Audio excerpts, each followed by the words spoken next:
የነ ጌታቸው ረዳ ስምረት ፓርቲ ክሱን ማቋረጡን ይፋ አድርጓል። እንደሚታወቀው በምርጫ ቦርድ ላይ ክስ ተመስርቶ ነበር በወልቃይትና በራያ በማንነት ጥያቄ ባለባቸው ቦታዎች ላይ ማለት ነው።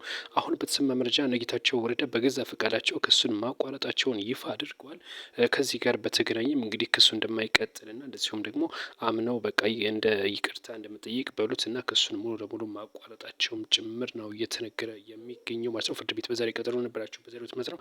በዚህም በርካቶችም እንግዲህ ክሱን መከታተል እንደዚሁም ጥያቄ ለማቅረብ ተገኝተው ነበር። በዚህም እንግዲህ የጌታቸው ረዳ ስምረት ፓርቲ ሙሉ ለሙሉ ክሱን ማቋረጡን ከዚህ ጋር በተገናኘ መጀመሪያም ገና ክሱ እንደተመሰረተ ይህ መንገድ እንደማያስኬድም ጭምር አንዳንዶች እየገለጹ ነበር። የፌዴሬሽን ምክር ቤት ያወጣውን ሕግ ለምርጫ ቦርድ ክስ ማቅረብ ተቀባይነት አይኖረውም፣ መከሰስ ያለበት የፌዴሬሽን ምክር ቤት ነው የሚልን ጥያቄ ቀረበ ነበረ። ከዚህ ጋር በተገናኘ በጠሮት በፍርድ ቤት እንግዲህ 8 ሰዓት ተኩል ነበር ቀጠሮ። በዛም ለው እንግዲህ ይህን ክሱ እንዲቋረጥ የገለጹት ማለት ነው። ነገር ግን በዚህ ቀጠሮ ማለት ነው እነ ኮሎኔል ደመቀ እንደዚሁም የተለያዩ እንግዲህ አስመላሽ ኮሚሽኖችም ተገኝተውበት እነ ኮሎኔል ደመቀም ጭምር ተገኝተው ክስ ለመመስረትም እቅድ እንደነበራቸውም ጭምር ነበር እየተነገረ የሚገኘው ማለት ነው። ነገር ግን እንግዲህ የተለያዩ የፖለቲካ ፓርቲዎችም ክስ እንግዲህ ለማቅረብም ዝግጅት ላይ ባሉበት ሁኔታ ነው እነ ጌታቸው ረዳ ይህ መንገድ እንደማያስኬድ አምነው ሙሉ ለሙሉ የምርጫ ቦርድ እና ደግሞ የፌዴሬሽን ውሳኔ እንደሚያከብሩና ክሱን እንደሚያቋርጡ የገለጹት። የአሜሪካ የኢራንና የእስራኤል ጦርነት ከፍተኛ ውድመት ቢያስከትልም ነገር ግን በዚህ መካከል ከፍተኛ ትርፍ የምታተርፈው ሩሲያ ናት እየተባለ ነው የሚገኘው። በኢራን ጦርነት ብቸኛ አሸናፊ ሆና የምትወጣው ሩሲያ ናት እየተባለ ነው የሚገኘው። የአውሮፓ ህብረት ምክር ቤት ፕሬዚዳንት አንቶኒዮ ኮስታ ናቸው ይህን የተናገሩት። እናንተ በዚህ ጉዳይ ምን አሰባላችሁ? በዚህ ጦርነት ግን ከፍተኛ ትርፍ የምታተርፈው ሩሲያ ናት እየተባለ ነው የሚገኘው። በነዳጅ እንደዚሁም ደግሞ በዲፕሎማሲም ሩሲያ ታሸንፋለች። የዩክሬን ጦርነት እንግዲህ ሙሉ ለሙሉ ኦልሬዲ እየተረሳ ነው የሚገኙ።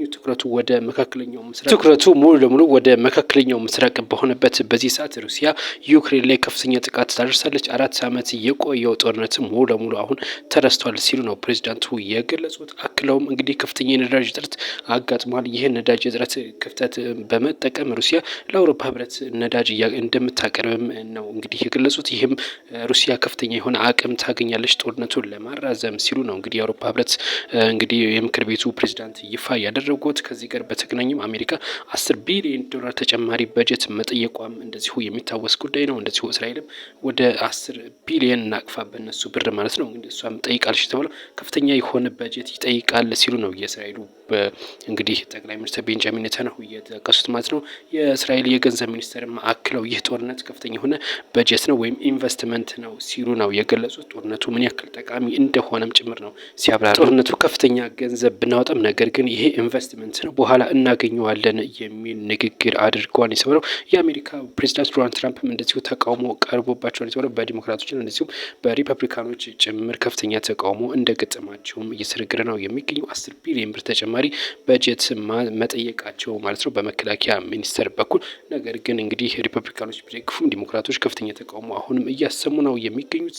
እንደዚሁም የባህረ ሰላጤው ሀገራት የአረቡ ሀገራትም እንደዚሁ በዚህ ጉዳይ የተቃውሞ የአረቡ ሀገራትም እንደዚሁ በዚህ ጦርነት ከፍተኛ ውድመት እያስተናገዱ ነው የሚገኙት። እነ ሳውዲ እነ ኳታርን ጨምሮ እነ ተባበሩት አረብ ኤሚሬትም እነ ኦማን ጭምር ሳይቀሩ ማለት ነው ውድመት እያስተናገዱ ነው የሚገኘው። በዚህም እንግዲህ ከፍተኛ ቅሬታ ውስጥ እንዳሉም ጭምር ነው እየተነገረ የሚገኘው በዚህ ጦርነት ማለት ነው። በዚህ ጦርነት እንግዲህ አሜሪካም ጉዳት እያስተናገደች ነው። በቀን ወደ 900 ሚሊዮን ዶላር ወጪ እንደምታወጣም ጭምር የተገለጸው። የአሜሪካ የውጭ ጉዳይ ሚኒስቴር በሱዳን የሚንቀሳቀሱ ጀነራሎችን በአሸባሪነት መፈረጁን ተከትሎ የሱዳን ፈጥኖ ደራሽ አዛዥ ሐምዳን ዳጋሎ ይህንን እንደሚደግፉም ጭምር ነው የገለጹት። በተለይ እንግዲህ አልቡርሃን ናቸው በዋናነት በሽብርተኝነት የተፈረጁት ማለት ነው በአሜሪካ የውጭ ጉዳይ ሚኒስቴር ማለት ነው። ይህንንም ደግሞ በዋናነት ለዚህ ያበቃቸው በኢራን ባለው ጦርነት ምክንያት በእግረኛ ወታደር እልካለው ማለታቸውን ተከትሎ ነው እንግዲህ በሽብርተኝነት እንዲፈረጁ የሆኑት ማለት ነው። ከዚህ ጋር በተገናኘም ሐምዳን ዳጋሎ ይህንን እንደሚደግፉና እንደ አሜሪካን እንደሚደግፉ ጭምር ነው እንግዲህ ይፋ ያደረጉት። እንደሚታወቀው እነዚህ ሁለቱ ጀነራሎች በተለይ በሃይማኖትም ጭምር ጦርነት ውስጥ መግባታቸውንም ነው እየተነገረ የሚገኘው። እናም ሐምዳን ዳጋሎ ይህንን በአልቡርሃን ላይ የተጠየ እንግዲህ በሽብርተኝነት መፈረጁን እንደሚደግፉና ጦርነቱ ዓለም አቀፋዊ እንዲሆን እንደሚፈልጉም ጭምር ነው ይፋ ያደረጉት። እዚህ ጋር በተገናኘም እንግዲህ አሜሪካ ከፍተኛ የሆነ ቁጥጥር እያደረገች ነው የምትገኘው በኢራን በምታደርገው እንግዲህ ጥቃት ምክንያት ሌሎች ሀገራት ላይ እንደዚህ እንቅስቃሴ እንዳይኖር ከፍተኛ የሆነ ቁጥጥር እንደምታደርግም ጭምር ስታለች። ኢራንን ደግፈው በሚቆሙ አካላት ላይ እንደዚሁም በሽብርተኝነት እንደምትፈረጅም ጭምር ነው እየተነገረ የሚገኘው። እስካሁን ስፔን ናት እንግዲህ በአቋሟ የጸናችው ለኢራን ደግፈ ማለት ነው። በዚህም ከአሜሪካ ከፍተኛ የሆነ ማስጠንቀቂያ እየደረሳት ነው የሚገኘው። የአውሮፓ ሀገራትም መጀመሪያ ላይ ቢያንገራግሩም አሁን ግን ከአሜሪካ ጎን ሆነዋል። የሩሲያው ፕሬዚዳንት ቭላድሚር ፑቲን ነዳጅ ለአውሮፓ ማቅረብ እንደሚፈልጉ ሀሳባቸውን ይፋ አድርገዋል። እንደሚታወቀው የሆርሙዝ ሰርጥ እንደዚሁም ደግሞ በመካከለኛው ምስራቅ በተነሳው ጦርነት ምክንያት ከፍተኛ የሆነ ነዳጅ እጥረት መከሰቱ ይታወቃል። ይህንን ክፍተት ለመሙላት ሩሲያ ዝግጁ ናት ሲሉም ነው የገለጹት። ይህንን አጋጣሚ ለመጠቀምም እንግዲህ ፈቃደኛ መሆናቸውን ነው የገለጹት። እነሱ እኛን ከኛ ጋር ለመግዛት ፈቃደኛ ከሆኑ እኛ ለማቅረብ በበቂ ሁኔታ እናቀርባለን፣ ለዚህም ደግሞ ዝግጁ ናት ሲሉ ነው የገለጹት። ይህ አጋጣሚ ለሩሲያ ትልቅ እድል ይዞላት መጥቷልም እየተባለ ነው የሚገኘው። እንደሚታወቀው በአሜሪካና እንደዚሁም በአውሮፓ ህብረት ምክንያት በሩሲያ ላይ ከፍተኛ የሆነ ማዕቀብ መጣሉ ይታወቃል። እናም ያ ማዕቀብ እንዲነሳም እንግዲህ ይሄ ትልቅ አድቫንቴጅ ይሆንላታል ተብሎ እየተነገረም ይገኛል። ምናልባትም ከዚህ ጦርነት ከፍተኛ ትርፍ ታትርፋለች ብሎ እየተነገረ የሚገኘው ሩሲያ ናት፣ በነዳጅ ምክንያት ማለት ነው። በጋሞ ዞን የደረሰው የመሬት መንሸራተት እጅግ ከባድ እንደሆነ እየተነገረ የሚገኘው እንግዲህ ነግሬያቸው ነበር። ከ30 በላይ ሰዎች ህይወታቸው ማለፉን ማለት ነው። በዚህ በመሬት መንሸራተት ማለት ነው እጅግ ከባድ ዝናብ በመጣሉ ከዚህ ጋር በተገናኘ 90 የሚሆኑ ሰዎች የት እንዳሉም እንዳልታወቀ ጭምር ነው እንግዲህ እየተነገረ የሚገኘው። የመሬት መንሸራተቱ ሙሉ ለሙሉ ከነ ህይወታቸው ነው ላያቸው ላይ የተደረመሰው ነው የተባለው እና እጅግ አስከፊም እንደሆነ ጭምር ነው። ቪዲዮ ልጋብዛችሁ።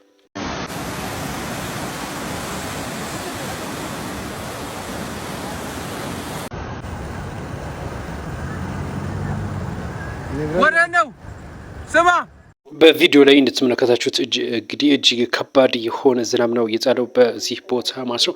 እናም እጅግ ከባድ ዝናብ በመጣሉ ምክንያት ነው መሬት እየተንሸራተተው በደጋማ ቦታዎች እንዲሁም ገደላማ ስር ባሉ ቤቶች ላይ ከባድ ጉዳት መድረሱ ነው የተነገረው። እነዚህ 30 ሰዎች አስክሬናቸው ሲወጣ የቀሩት 90ዎቹ ግን የት እንዳሉ እንዳልታወቀም ጭምር ታውቋል። ከዚህ ጋር በተገናኘም በዚህ እንደዚህ ያለ ችግር የሚያጋጥማቸው ቦታዎች ላይ ማህበረሰቡ ለቆ እንዲወጣና ደግሞ መንግስት ወደ ተሻለ ቦታ እንዲያሰፍራቸውም ጥሪ እየቀረበ ነው የሚገኘው። እጅግ ከባድ የሆነ እንግዲህ አደጋ ነው እየደረሰባቸው ያለው ማህበረሰቡ። ለሞቱ ስለተጎዱት ነፍስ ይማር ብለን እስራኤል አዲስ ህግ አውጥታለች። እጅግ ከባድ የሆነ ህግ ነው ያወጣችው በሀገር ውስጥ ባለው በዚህ ጦርነት ምክንያት ማለት ነው የወደሙ ንብረቶችን ወይም ደግሞ ህንፃዎችንና የተለያዩ ቪዲዮዎችን የሚለቁ አካላትን እስከ 5 ዓመት እስራት የሚያስቀጣ ህግ ማውጣቱ ነው የተነገረው ማለት ነው።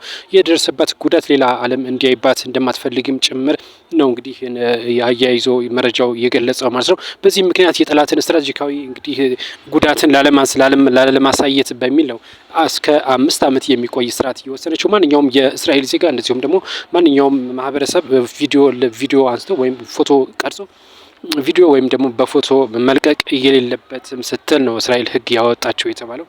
እንግዲህ ብዙዎችም እየተናገሩበት ነው የሚገኘው። ፓስፖርትን በተመለከተ የተለያዩ ጉዳዮች ተነስተዋል። እነሱን ልንገራችሁ። ፓስፖርት ቤት ለቤት እንደሚሰጥ እንደዚሁም ደግሞ 10 ዓመት የሚቆይ የኢትዮጵያ ቪዛ ወይም ደግሞ ጎልደን ቪዛ እንደሚባለው ማለት ነው $10,000 ክፍያ እንደሚያወጣ እንደዚሁም ደግሞ $10,000 ከከፈሉ ለ10 ዓመት የሚቆይ ፓስፖርት እንደሚሰጥ እንደዚሁም ደግሞ የተለያዩ ጉዳዮች ተነስተዋል። እነሱን ልንገራችሁ። መደበኛ ፓስፖርት ለሚፈልጉ አመልካቾች ከ50,000 ብር ጀምሮ እንግዲህ በመክፈል ቤት ለቤት አገልግሎት እንደሚሰጥም ጭምር ነው የተነገረው። ከአሁን ቀደም ሲሰጥ የነበረው ከ5,000 እስከ 25,000 ብር ያለው ማለት ነው በ2 ቀን ወይም ደግሞ በ5 ቀን የሚደርሰው ፓስፖርት ነበረ። አሁን ይሄ ደግሞ ቤት ለቤት ሲሆን 50,000 ብር ሆኗል። እንደዚሁም ደግሞ 10 ዓመት የሚቆየው እንግዲህ ፓስፖርት ደግሞ ማለት ነው $10,000 እንደሆነ ጭምር ነው የተገለጸው ማለት ነው። ይህ ፓስፖርት እንግዲህ ከየካቲት 17 ጀምሮ ስራ ላይ እንደዋለም ጭምር ነው የተነገረው። የኢሚግሬሽን እንግዲህ አገልግሎት በ4 ዓመት ውስጥ ለ3ኛ ጊዜ ነው የዋጋ ማሻሻያ ያደረገው። ከአሁን በፊት በ2 ቀንና በ5 ቀን ሲሰራበት የነበረው ግን እንዳልተሻሻለ ጭምር ነው የተነገረው። እነሱም ከ5,000 እስከ 25,000 ብር ያለው ማለት ነው ቤት የቤት አገልግሎት ግን በማሻሻያ የተደረገባቸው 2 ብቻ እንደሆኑ ነው የተነገረው። $10,000 የሚያወጣውን እንደዚሁም ደግሞ 50,000 ብር የኢትዮጵያ ብር የሚያስከፍለው ማለት ነው። 50,000 የሚያስከፍለው ያው ቤት ለቤት ነው። እንደዚሁም ደግሞ $10,000 የሚያስከፍለው ለ10 ዓመት የሚቆይ ፓርት። የገንዘብ ሚኒስትር አቶ አህመድ ሽዴ ነዳጅን በተመለከተ በዛሬው ዕለት መግለጫ ሰጥተዋል። በመግለጫውም በርካታ ጉዳዮች አንስተዋል። ስለ ነዳጅ ዋጋ መጨመር፣ ስለ ምስራቅ ባለው ስለ መካከለኛው ምስራቅ ጦርነት፣ እንደዚሁም ስለ ሆርሙዝ ሰርጥ መዘጋት ጭምር እንደዚሁ ጋዜጠኞች ሰፋ ያለ ማብራሪያ ሰጥተዋል። በዚህም እንግዲህ የነዳጅ ዋጋ በከፍተኛ ሁኔታ መጨመሩን ጠቅሰው ነገር ግን መንግስት ይህንን ክፍተት ለመሙላት ከፍተኛ የሆነ ድጎማ እያደረገ ነው የሚገኘው ሲሉ ገልጿል። ከበፊቱ በበለጠ ከፍተኛ ድጎማ አሁን እያወጣ ነው ሲል ነው የገለጸው። እንደዚሁም የነዳጅ እጥረት እንዳይከሰትም ከፍተኛ የሆነ ግዢ እየገዛ ነው ሲል ነው የገለጸው ማለት ነው። እንደሚታወቀው የሆርሙዝ ሰርጥ እንግዲህ 20% የዓለም ነዳጅ የሚዘዋወርበት እንደሆነ ይታወቃል። በርካታ ሀገራትም ነዳጅ እጥረት እንዳጋጠ ይህንን ክፍተትም ለመሙላት ከፍተኛ የሆነ ግዢ እንደሚፈጸምም ጭምር ነው እንግዲህ እየገለጹ የሚገኙት። ከዚህ ጋር በተገናኘም እንግዲህ በሆርሙዝ ሰርጥ ምክንያት የሚወደደው ነዳጅ ድጎማ እንደሚደረግ እንደዚሁም ደግሞ የምስራቁ ስላለው ቀጠና ማብራሪያ መስጠታቸው ነው የተነገረው። ላለፉት 7 ዓመታት ገደማ የአዲስ አበባ ከተማ ፖሊስ ኮሚሽነር የነበሩ ከስልጣናቸው ተነስተዋል። እንደዚሁም 2 ምክትሎቻቸው ተነስተዋል። በእነሱ ምትክ እንግዲህ በዶክተር አብይ አህመድ አቅራቢነት አዲስ ሹመት ተሰጥቷል የተባለው የቀድሞው የምድር ኃይል አዛዥ የነበሩት ሌተናንት ጄኔራል አስራት ዴኔሮ ናቸው በጠቅላይ ሚኒስትሩ ስልጣን የተሰጣቸው የተባለው። ተጨማሪም እንደዚህ 2 ምክትሎች እንደዚሁ ተሰይመዋል። ረዳት ኮሚሽነር ቶፊክ መድድ እንደዚሁም ረዳት ኮሚሽን ሆነው ተመርጠዋል።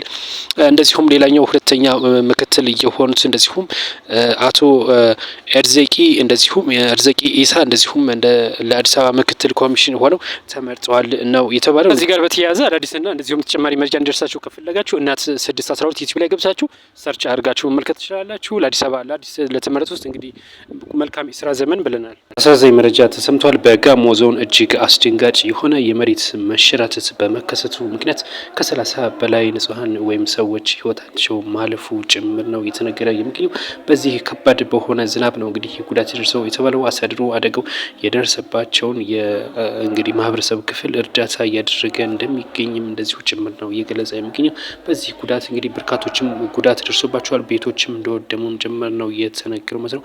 በተለይ በገጠራማ ወይም በደጋማው ቦታ ላይ በጣለው እጅግ ከባድ የሆነ ዝናብ ብዙ ንብረትም እንደዚሁም ደግሞ የሰው ህይወት መጥፋቱም ጭምር ነው እየተነገረው ማለት ነው። የዞኑ አስተዳደርም ይህንን እንግዲህ ድጋፍ እያሰባሰበ እንደሚገኝ ጭምር የገለጸው። በምስሉ እንደምትመለከቱት እጅግ በርካቶች ንብረትም ወድሞባቸዋል ነው እየተባለው። እንግዲህ የሙዝ ተክል እንደዚሁም ደግሞ የተለያዩ ተክሎችም ጭምር በመሬት መንሸራተቱ ከባድ ጉዳት እንደደረሰባቸውም ጭምር ነው የተነገረው። መረጃውን ያገኘ ነው ከጋሞ ዞን ኮሚኒኬሽን ነው። እዛ አካባቢ ደረሰው ጉዳት እንግዲህ ፈጣሪ መጽናናትን ይስጣቸው፣ ለሞቱትም ለቤተሰቦቻቸው መጽናናትን እንግዲህ እንመኛለን። አዳዲስ መረጃ ደረሳችሁ ደግሞ ሰብስክራይብ፣ ፎሎ፣ ላይክ እያደረጋችሁ አስተያየት ካላችሁ አስተያየታችሁን አስቀምጡልን። መልካም ቆይታ፣ አብራችሁን ሁኑ።